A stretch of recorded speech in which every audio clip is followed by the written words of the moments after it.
Saludamos al doctor Enrique Terán, doctor en medicina, PhD en farmacología. Él es docente e investigador de la Universidad San Francisco de Quito. Doctor Terán, el primer mundo se encuentra realizando dos tareas fundamentales por la COVID-19.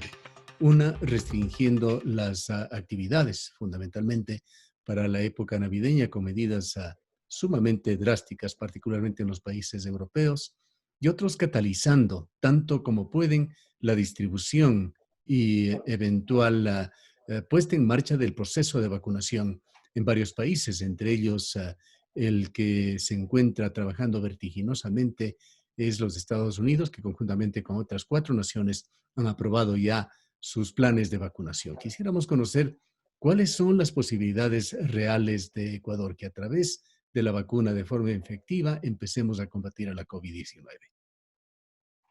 Claro que sí, Gustavo, muchas gracias y a quienes nos escuchan.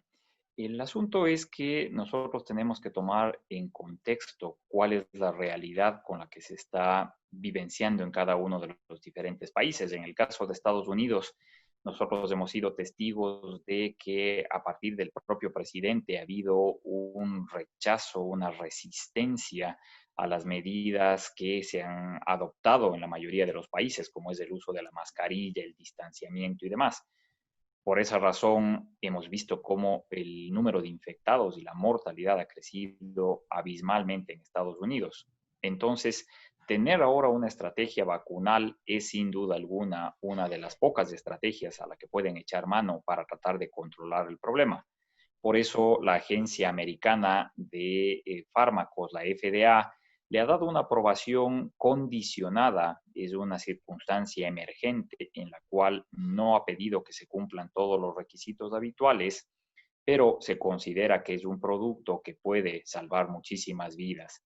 Algo semejante ha sucedido con la agencia inglesa que dio la aprobación, pero por ejemplo, agencias como la europea todavía ha mostrado una cierta prudencia y ha dicho que no se puede hacer ciertas exoneraciones como las que, por ejemplo, se está dando en Inglaterra, que la farmacéutica esté exenta de responsabilidad de cualquier problema que existe y demás. Obviamente, la demanda de vacunas por estos países que ya los han aprobado es inmensa y pronostica que el abastecimiento va a ser difícil para el resto de países.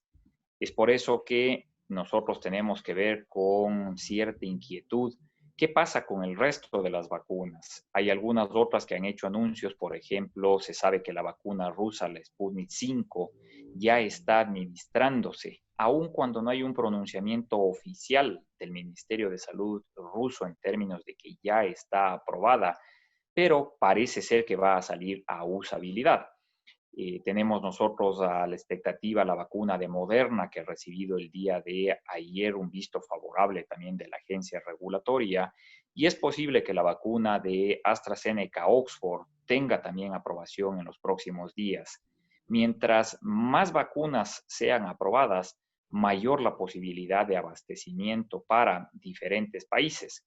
Pero lastimosamente, creo yo que va a primar ahí lo que hace relación a volumen y a precio sobre necesidad.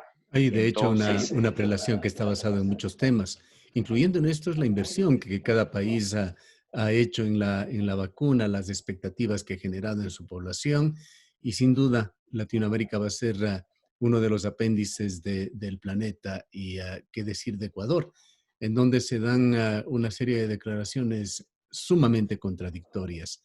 Diríamos que con diferencias abismales entre los propios funcionarios públicos, como cuando el presidente hace pocas semanas señalaba que a partir de enero se empezaría una gran campaña de vacunación con la administración de 30,000 dosis diarias, pero esto se va convirtiendo en una oferta un tanto más real, una expectativa que abre el ministro de Salud al señalar que 50,000 dosis vendrán en el primer trimestre, sabiendo que esta vacuna requiere de un refuerzo. En realidad estamos hablando de potenciales vacunados, 25,000 ecuatorianos. Esto entre las informaciones que se tiene.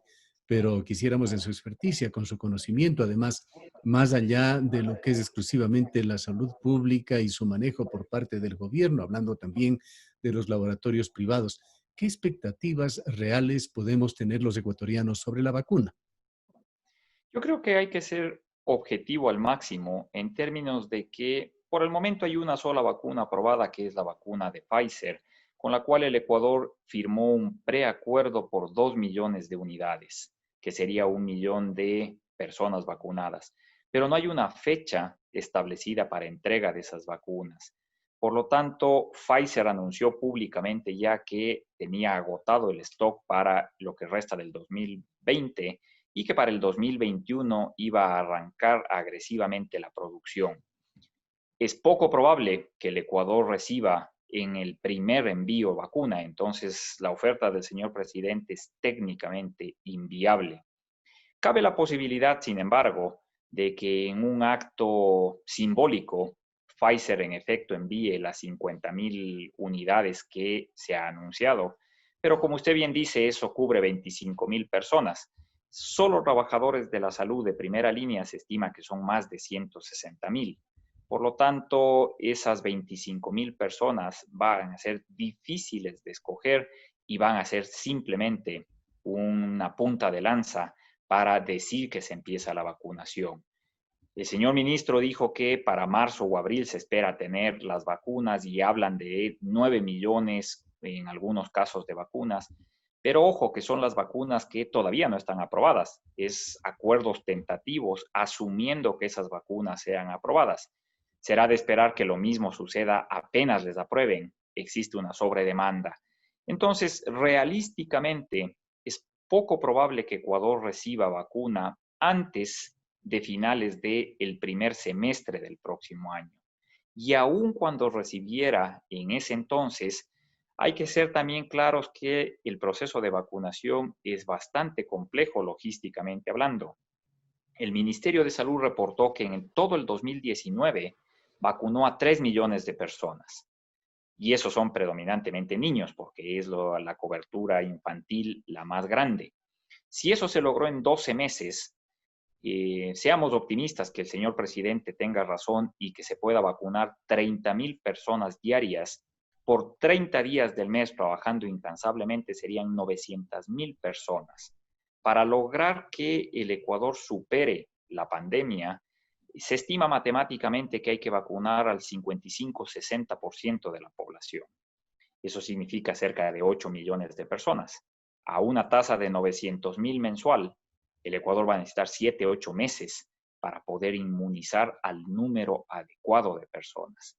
Entonces, a los ecuatorianos que nos escuchan, advertirles que el 2021 es todavía un año bastante complejo y difícil. Nos espera uso de mascarilla, distanciamiento social y lavado de manos como la mejor herramienta, aun cuando la vacuna ya llegue al país. Adicionalmente a estos temas, diríamos, de carácter cuantitativo, hay una serie de decisiones discrecionales que se van tomando en los distintos países. Y Ecuador, es cierto, es parte de nuestra realidad, es muy poco lo que innova.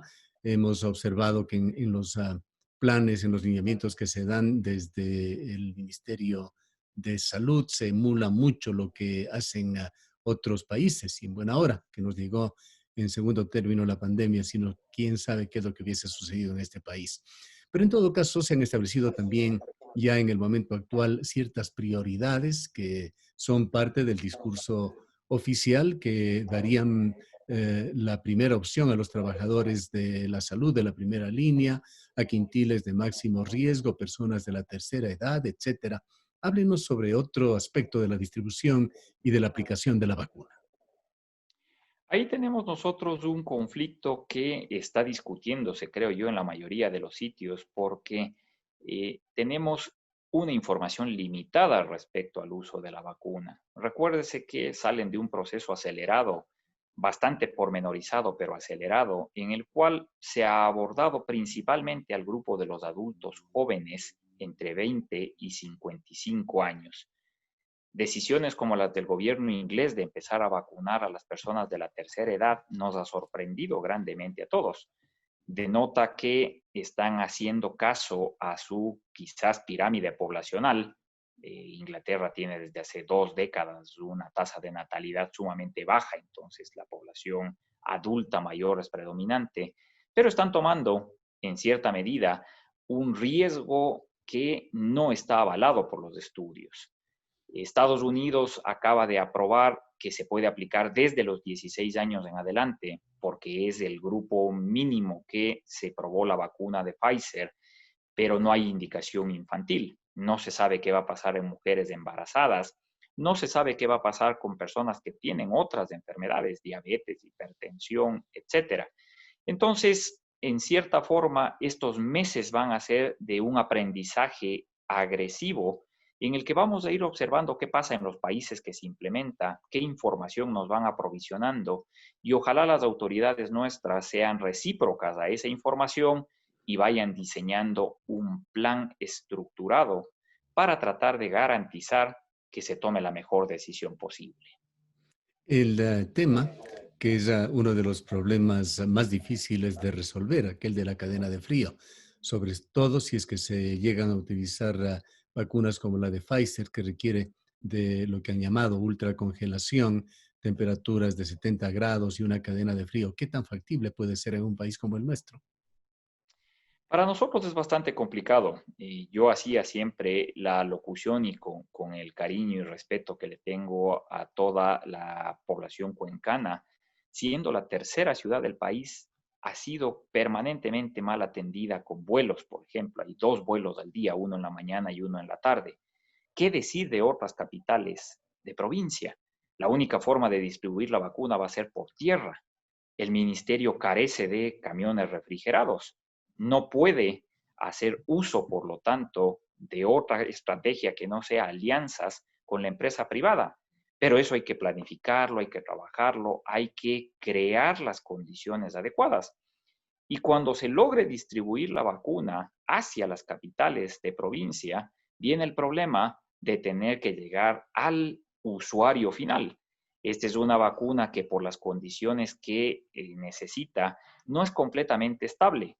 Y lo peor que podría suceder es que empecemos con una desmedida cantidad de desperdicio de vacuna porque no hay suficientes usuarios que aplicar o se estima mal, se descongela, ya no se la puede volver a congelar. Entonces, para nosotros como Ecuador, el desafío de tener una vacuna de esas condiciones es doblemente retador que tener una vacuna común y corriente que solo necesita refrigeración. Tenemos que decirle lastimosamente y confesarle, doctor Terán, que aquí en Cuenca, y esto se ha exacerbado con la pandemia, aún se vende mucha carne y pescado sin una cadena de frío. Claro, es que la realidad dista mucho de la teoría. Entonces, claro, Pfizer ofrece que va a entregar en el sitio necesario bajo las condiciones que sean las adecuadas. Pero ese discurso, el momento que se baje al nivel operativo, realmente no va a ser tan fácil. Manejar hielo seco es una práctica que ya se ha perdido grandemente. Los que somos de una generación un poco más antigua nos acordamos que los heladeros usaban el hielo seco para tener ahí sus productos y jugábamos cuando éramos niños con el hielo seco y todos recordaremos el problema de las quemaduras por hielo seco. Si hoy vamos a empezar a utilizar hielo seco, hay que hacer una campaña de seguridad. Lo último que quisiéramos es tener que lamentar que personal de salud empiece a sufrir quemaduras, empiece a haber accidentes y todo ese tipo de cosas. Todos sabemos que el hielo seco es CO2 que se evapora. El hielo seco pasa de estado sólido a gaseoso. Y si es que los contenedores no son manejados adecuadamente, vamos a lamentar que la gente al abrir los contenedores inhale ese CO2, se produzcan muertes y demás. Entonces, a veces hay que ver un poquito más allá del simple proceso de decir es que se va a transportar y podemos hacerlo. ¿Estaremos preparados? ¿Tendremos suficiente capacidad para ello? Y más aún, es una vacuna de 2 dosis. Ya hemos dado claros visos nosotros, la población ecuatoriana, de ser poco ordenados en las cosas. ¿Cómo vamos a lograr que la gente regrese a la segunda vacuna? ¿Cómo vamos a hacer para que se complete el esquema? Y peor todavía, cuando lleguen otras vacunas, ninguna es intercambiable con la otra. Por lo tanto, habrá que crear procesos de seguimiento para saber quién recibió cada una, qué segunda dosis le toca y demás. Lamentablemente, aparentemente en el 2021 vamos a tener que seguir acostumbrados a las normas básicas para evitar la enfermedad. Es así, no queda otra realidad y yo creo que nosotros no tenemos que generar falsas expectativas. Escucho yo con angustia que la gente dice, ya llega la vacuna en enero, entonces carnaval ya vamos a estar libres, y la vacuna llega en marzo, abril, entonces Día de la Madre vamos a poder celebrar. No va a ser factible. Lastimosamente, todo el 2021 va a ser un año de transición difícil y es preferible que nosotros mantengamos en mente que la mascarilla permanente es la única opción efectiva que tenemos de autoprotección, evitar los aglomeramientos, las reuniones, evitar la exposición y por supuesto el lavado de manos. Entonces, esto llegó para quedarse y la vacuna lo que pretenderá es acelerar el proceso de regresar a la antigua normalidad, pero lo va a hacer progresivamente. Gracias, doctor Terán, por habernos atendido. Con todo gusto, El doctor siempre a las Enrique órdenes. Terán es doctor en medicina, PhD en farmacología y es docente investigador de la Universidad San Francisco de Quito.